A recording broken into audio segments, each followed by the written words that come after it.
Hello friends, आज हम बात करेंगे आईएफटी के बारे में। इंटरफेरेंशियल थेरेपी। इंटरफेरेंशियल थेरेपी क्या होती है और ये किस लिए यूज़ की जाती है और ये फिजियोथेरेपी प्रोफेशंस में किस तरीके से यूज़ होती है। तो ये आज मैंने एक आईएफटी मशीन ली है जो कि अभी न्यूली आईएफटी मशीन है। बिल्कुल ये किस तरीके से काम करती है, क्या इसके कॉन्ट्राइंडिकेशंस होते हैं और क्या इसके इंडिकेशंस होते हैं, इसको कहाँ कहाँ हम यूज़ कर सकते हैं और कहाँ कहाँ इसको यूज़ नहीं करते हैं। सो बेसिकली सबसे पहले तो ये जानते हैं कि आईएफटी होती क्या है। आईएफटी का नाम होता है इंटरफेरेंशियल थेरेपी। इंटरफेरेंशियल थेरेपी एक तरीके का करंट प्रोड्यूस करती है जिसको हम बीट फ्रिक्वेंसी करंट बोलते हैं या थेरेपेटिक फ्रिक्वेंसी करंट बोलते हैं। और ये किस प्रिंसिपल्स पे काम करती है, तो इसका जो प्रिंसिपल्स होता है वो थोड़ा सा डिफरेंट होता है। इसमें दो मशीन्स होती हैं, एक होती है टेंस और एक होती है आईएफटी। तो टेंस की हम दूसरी वीडियो में बात करेंगे, लेकिन अभी बात करते हैं हम आईएफटी। तो आईएफटी का जो प्रिंसिपल्स होता है वो कुछ इस तरीके से होता है।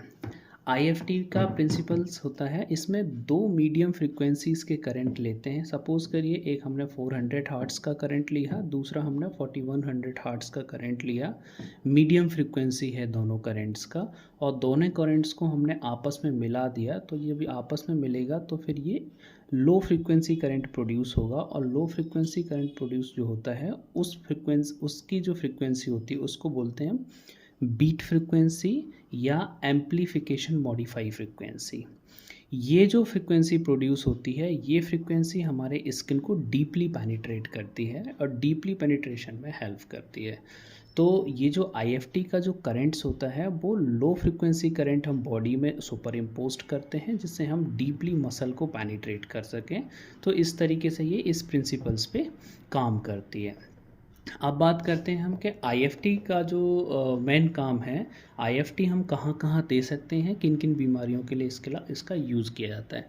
सो सबसे इम्पॉर्टेंट इसका होता है जहाँ भी पेशेंट को पेन होता है, जैसे स्वेलिंग है, स्वेलिंग में हम इसको यूज़ करते हैं। जैसे इन्फ्लामेशन है, इन्फ्लामेशन में इसको यूज़ करते हैं। या फिर कोई मसल इंजरी है उसमें यूज़ करते हैं। या फिर कोई बहुत ज़्यादा क्रॉनिक पेन है उसमें यूज़ किया जाता है। क्रॉनिक पेन में इसको क्यों यूज़ करते हैं, क्योंकि ये डीपली सुपर इम्पोस्ट करके दो फ्रिक्वेंसीज़ को हम एक मिलाते हैं और मिलाने के बाद एक लो फ्रिक्वेंसी प्रोड्यूस होती है, वो डीपली पेनिट्रेट करती है स्किन को, इसलिए इसको क्रॉनिक पेन में यूज़ किया जाता है। जैसे बैक पेन हो गया, नेक पेन हो गया, या फिर आपको कोई स्पोर्ट्स इंजरी हो गई, बहुत सारे ऐसे केसेस में इसका यूज़ हम करते हैं।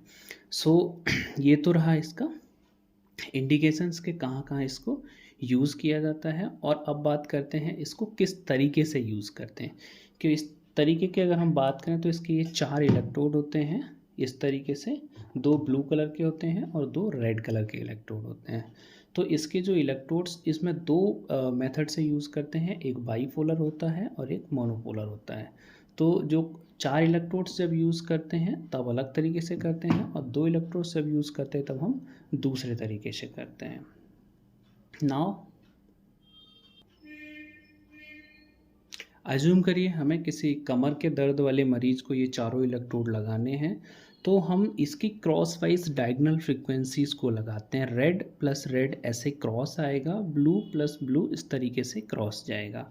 तो क्रॉस पैनल में इसके इलेक्ट्रोड लगाए जाते हैं, जिससे जो फ्रिक्वेंसीज़ प्रोड्यूस हो रही है, जो इधर से इसकी फ्रिक्वेंसीज़ इसको मैच करेगी, इसकी फ्रिक्वेंसीज़ इसको मैच करेगी, और इस तरीके से जहाँ मरीज़ को सेंटर में पेन है वहाँ पे हम बीट फ्रिक्वेंसीज़ का प्रोडक्शन करेंगे, और वो बीट फ्रिक्वेंसी मसल्स में डीपली पेनिट्रेट करेगी।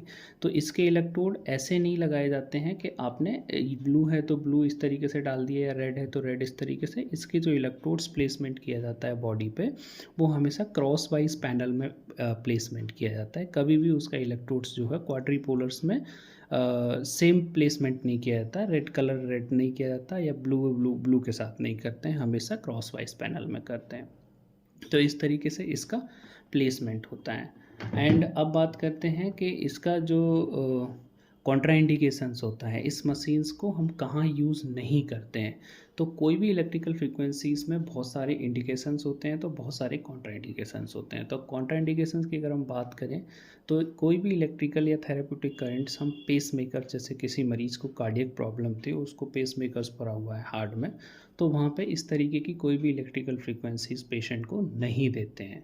या फिर किसी पेशेंट को और कोई पेस मेकर्स पड़े हुए हैं हार्ट में, या एक आजकल इलेक्ट्रिकल इम्पल्सेस या electrical conduction system heart failure हो जाता है, तो वहाँ पे एक आर्टिफिशियल बैटरीज या चिप तरीके का लगाया जाता है हार्ट में, जो हार्ट के कॉन्ट्रैक्शन और रिलैक्सेशंस के लिए हेल्प करता है। तो ऐसी सर्जरीज़ में भी इसका कोई भी यूज़ नहीं करते हैं। दूसरा, अगर पेशेंट को एपिलेप्सी है, एपिलेप्सिस के केस में इसको यूज़ नहीं करते हैं, या फिर पार्किंसन है, पार्किंसंस में भी आईएफटी का यूज़ नहीं किया, क्योंकि पार्किंसन जो होता है वो एक न्यूरोलॉजिकल डिसऑर्डर्स होता है, वहाँ पे हम मसल स्टिमुलेटर का यूज़ करते हैं, आईएफटी का यूज़ नहीं करते हैं, क्योंकि हमको वहाँ मसल को डीपली पेनिट्रेट नहीं कराना होता है, वहाँ पे हमको मसल्स को रिहैब की ज़रूरत होती है, रिहैबिलिटेशन और मसल्स के एक्टिवेशंस के लिए, तो वहाँ पर भी इसका यूज़ नहीं करते हैं।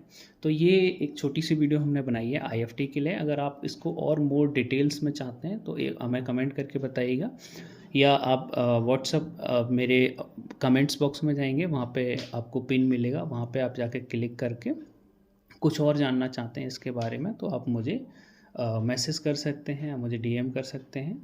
So thank you for watching.